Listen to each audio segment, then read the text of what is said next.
Hello friends, welcome back to my channel lifestyle स्लोपा।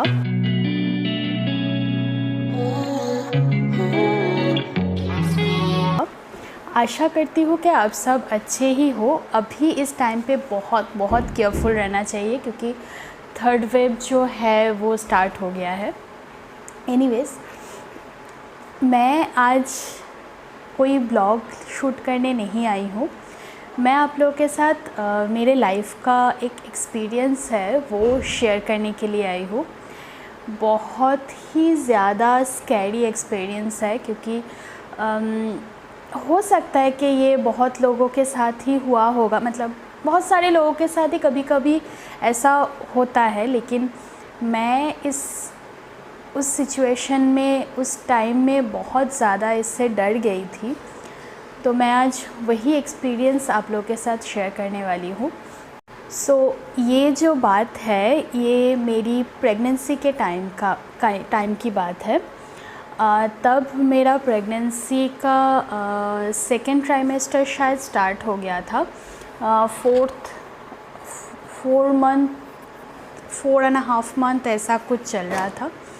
तो उस time की बात है ये, क्योंकि 5 मंथ्स कंप्लीट होते होते मैं यहाँ से चली गई थी अपने मायके, एज़ मैं बता चुकी हूँ ये आपको मेरे पहले ब्लॉग में। तो मैं बस अपनी जो घटना है, जो कहानी है वो आप लोगों के साथ शेयर करती हूँ। एनीवेज़, तो ये बात है मेरी प्रेगनेंसी के टाइम की। तब ना क्या होता था, मैं और मेरे हस्बैंड वॉक करने जाते थे शाम के टाइम पे। जब मेरे हस्बैंड ऑफिस से आ जाते थे 8 साढ़े 8 बजे हम लोग जाते थे और वॉक करके आने के बाद हम लोग डिनर करते थे। उस टाइम पे क्या होता था, हम जो जिस घर पे हम लोग रहते थे वो सोसाइटी नहीं था, एक इंडिविजुअल हाउस था। तो वो मेन रोड के बिल्कुल ऊपर ही था, तो मेन रोड पे तो वॉक नहीं कर सकते हैं। तो इसीलिए हम लोगों ने एक रोड ढूंढ के निकाला था, मैंने और मेरे हस्बैंड ने दोनों ने मिलके। उस रोड पे ना बहुत लंबा सा एक गली टाइप का वो रोड था। उसमें एक साइड पे एक बहुत बड़ा सोसाइटी था और सोसाइटी का बैक डोर पड़ता था उस रोड के ऊपर, और राइट साइड पे था ज़मीन, मतलब खेती बाड़ी का जो ज़मीन रहता है वो, वहाँ पे खेती करते थे लोग जो। तो रात को ज़्यादातर वो खाली ही रहता था। तो उस टाइप का एक रोड हम लोगों ने ढूंढ के निकाला था, थोड़ा सा रश उसमें कम रहता था। तो उस रोड पे हम लोग वॉक करने के लिए जाते थे 8 साढ़े 8 बजे। आधा घंटा 45 मिनट्स तक वॉक करते थे, उसके बाद चले आते थे। कुछ ज़्यादा शॉप्स वहाँ पे नहीं था, 1-2 शॉप ही था, वो भी ज़्यादातर बंद ही हो जाता था। तो एक दिन हम लोग गए ऐसे वॉक करने। क्या हुआ उस दिन ना, जब हम लोग उस रोड पे एंटर कर रहे थे वहाँ पे एक आइसक्रीम वाला खड़ा हुआ था। तो तब मुझे बहुत ऐसे खट्टे खट्टे चीज़ खाने का बहुत शौक़ रहता था। तो मैंने मेरे हस्बैंड से बोला मुझे आइसक्रीम खाना है। तो उन्होंने कहा ठीक है, कौन सा वाला। तो मैंने लेमन फ्लेवर का एक आइसक्रीम लिया था। तब मैं वो चॉकलेट्स वगैरह स्वीट्स वगैरह नहीं खा पाती थी, तो मैंने एक लेमन फ्लेवर का आइसक्रीम लिया। तो मेरे साथ साथ मेरे हस्बैंड ने भी सेम फ्लेवर का ही आइसक्रीम ख़रीदा। तो दोनों खाते खाते वॉक कर रहे थे। तो उस रोड पे जब हम पहुँचे तो अचानक कुछ देर चलने के बाद मैंने देखा ज़मीन, जब वो खेती जो ज़मीन है ना, वहाँ पे एक औरत बैठ के कुछ कर रही थी। पता नहीं क्या कर रही थी, हमने नहीं देखा अंधेरे में। हम लोग को देखकर ही ऐसे खड़े हो गए और कंटिन्यूअसली हमें ही देख रहे थे, और देख के ना अजीब से मुस्कुरा रहे थे। यहाँ के लोकल औरत ही थी वो, ऐसे ही महाराष्ट्रियन स्टाइल में साड़ी वाड़ी पहना हुआ था वो। तो वो एक अजीब से ही हम लोगों को देख रहे थे और मुस्कुरा रहे थे। पता नहीं मुस्कुराने की कोई वजह नहीं थी क्योंकि हम लोग पहचानते नहीं थे एक दूसरे को। तो अजीब से ही मुस्कुरा रही थी और ऐसे देख रही थी। तो मुझे ना थोड़ा सा अजीब लगा और मैं जो आइसक्रीम खा रही थी वो मैंने फेंक दिया। वहाँ पे हाफ़ खाया था मैंने, पता नहीं मुझे अच्छा अजीब सा लग रहा था कि तब मैं प्रेग्नेंट भी थी। तो ऐसा हम लोग कुछ नहीं मानते थे कि प्रेगनेंसी में यहाँ पे नहीं जाऊँगी, वहाँ पे नहीं जाऊँगी। सिर्फ मम्मी ने कहा था कि ट्यूसडे और सैटरडे को बाहर नहीं जाना है शाम को। तो ये 2 बार हम लोग डेज़ हम लोग मेंटेन करते थे, बाकी हम लोग निकलते थे नॉर्मली।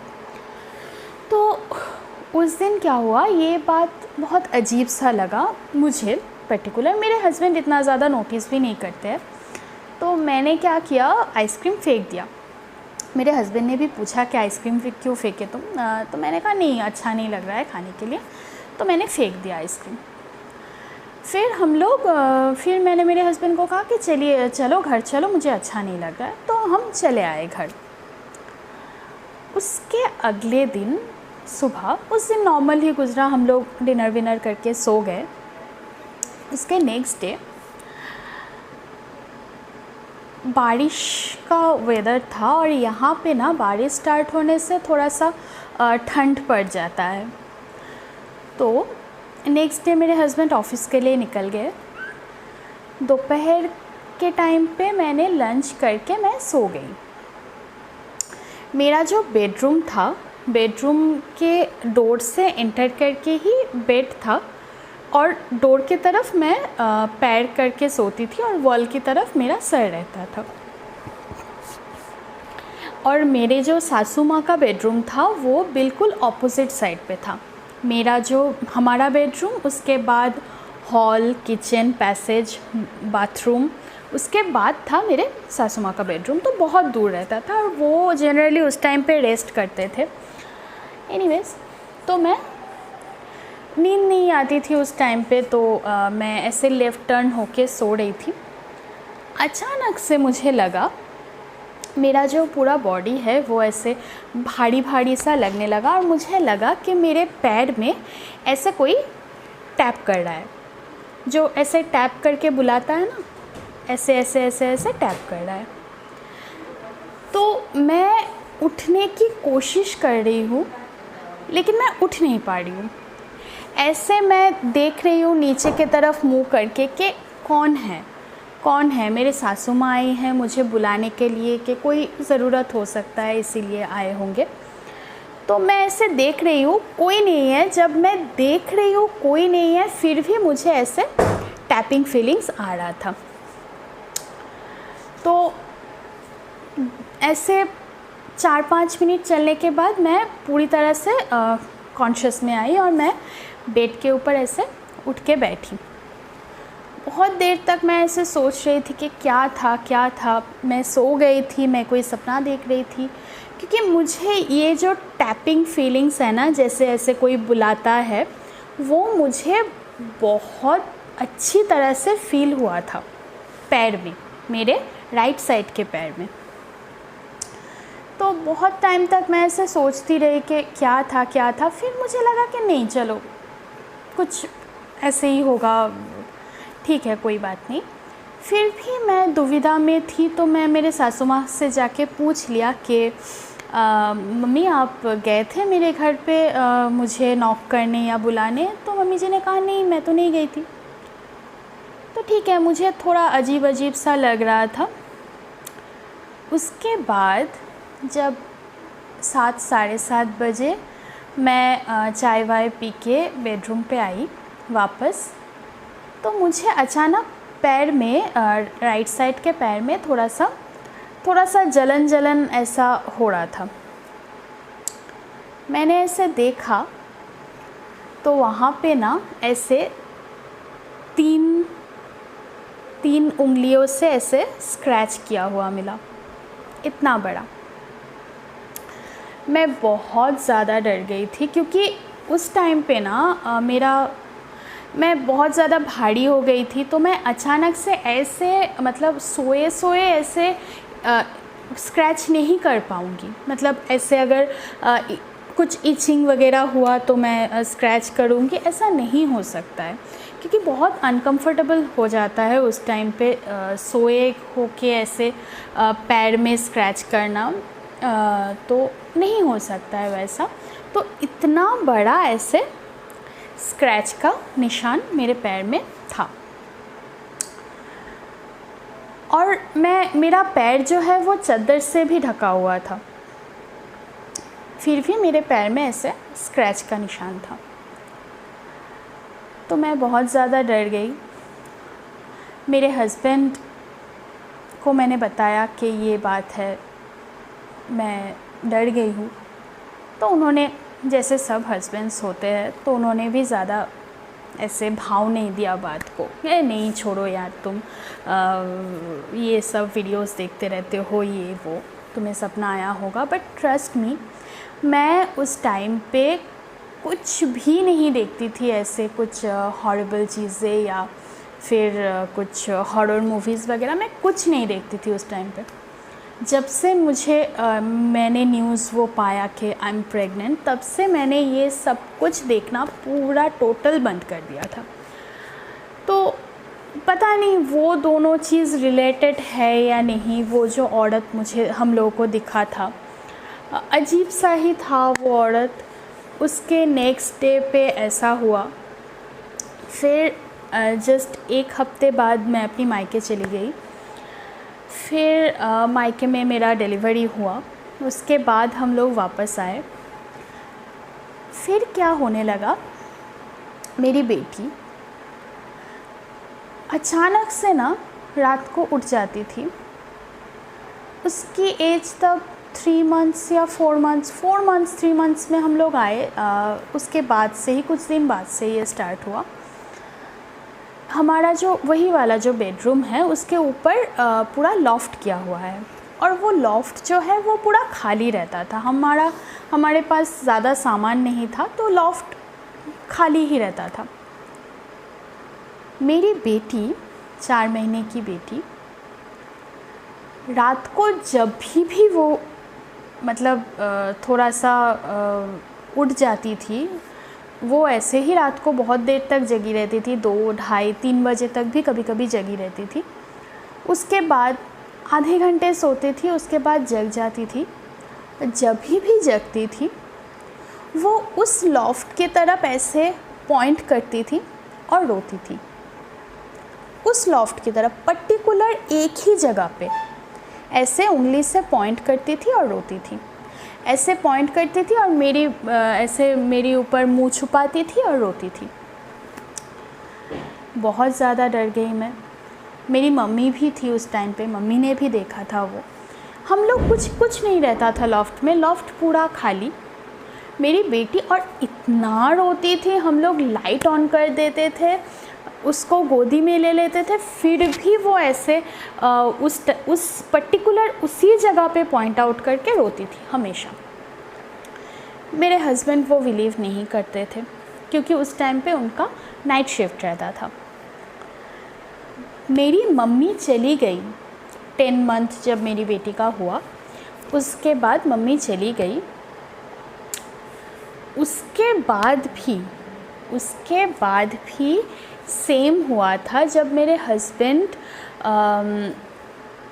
रहते थे घर पे, उस टाइम पे भी ऐसा होता था, क्योंकि 10th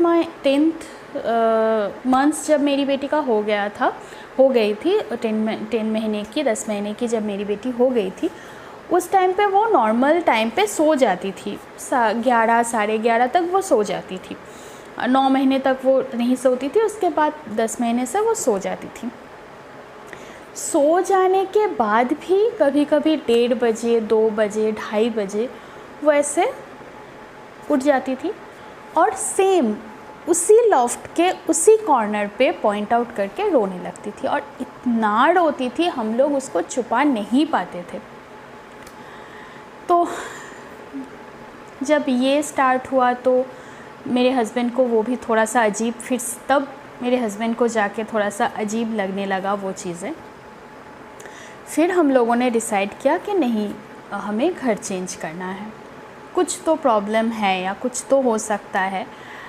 घर चेंज करना है। लेकिन मेरे प्रेगनेंसी से पहले हम लोग 8-9 महीने तो मैं प्रेगनेंसी से पहले वहाँ पे थी। 8-9 महीने नहीं, 5 और 6 मंथ्स में प्रेगनेंसी से पहले उस घर पे रहती थी। तब मुझे कुछ प्रॉब्लम ऐसा सच नहीं हुआ था उस घर पे, या प्रेगनेंसी के तुरंत बाद भी मुझे वो प्रॉब्लम उस घर पे कुछ प्रॉब्लम मुझे नहीं था। वो वाली पता नहीं मुझे वो रिलेटेड, सच में मुझे नहीं पता कि वो रिलेटेड है या नहीं है। लेकिन पर्टिकुलर वो वाला जो इंसिडेंट है, वो जो औरत मुझे दिखा था हम लोगों को, बहुत अजीब सा ही वो औरत था। ऐसे खेत के बीच से ऐसे खड़ी हो गई थी, पता नहीं वो वहाँ पे क्या कर रही थी। तो उस इंसिडेंट के बाद से ये जो इंसिडेंट्स हुआ है, तो उसके बाद हम लोगों ने डिसाइड किया कि हमें घर चेंज करना है। तो हम लोग फिर जल्दी घर ढूंढना शुरू कर दिया। तो हम लोगों ने सोचा कि नहीं, अगर हम लोगों को चेंज करना ही है तो रेंट पे और नहीं लेंगे, अपना खुद का ही घर ले लेंगे। वो जो कुछ दिन का एक्सपीरियंस है उस घर पे, वो बहुत ज़्यादा डरावना था। मतलब बहुत ज़्यादा स्कैरी था। मेरी बेटी को भी बहुत ज़्यादा तकलीफ़ हो रहा था वहाँ पे। वो एक दिन गैप में ही रात को ऐसे परेशान हो जाती थी और बहुत ज़्यादा रोती थी। इतना रोती थी उसको, मतलब रो नहीं पा रही है वो, फिर भी रोना है उसको, ऐसा करके वो रोती थी। तो देखिए ना, अभी भी मेरे हाथ पे वो बात मैंने कहा तो मुझे घुसवाम्स आ रहे हैं। एनीवेज़, बहुत ज़्यादा स्कैरी एक्सपीरियंस था वो। एनीवेज़, इसीलिए मैंने आप लोगों के साथ शेयर किया। और भी मेरे लाइफ पे कुछ एक्सपीरियंसेस है। मैं मेस पे रहती थी, 2 साल मैंने मास्टर डिग्री की पढ़ाई किया है।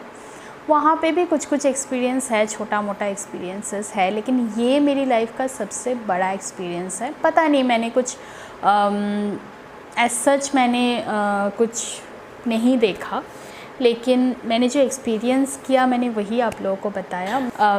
थैंक गॉड कि सब ठीक हो गया, सब ठीक ठाक ही रहा। तो मैं इस वीडियो को अभी यहीं पे ख़त्म कर रही हूँ। अगर मेरी वीडियोस आप लोगों को अच्छा लग रहा है तो please subscribe my channel. Subscribe नहीं करोगे तो कैसे आप लोगों को पता चलेगा कि मैं क्या क्या वीडियोस ला रही हूँ। और बेल आइकन को ज़रूर हिट कर देना। कमेंट करके बताना कि कैसा लग रहा है। आप लोग कमेंट नहीं करोगे तो मुझे समझ में नहीं आ रहा है आएगा कि आप लोगों को अच्छा लग रहा है या बुरा लग रहा है, क्या लग रहा है। तो कमेंट करके ज़रूर बताना और शेयर करना। Till then, bye.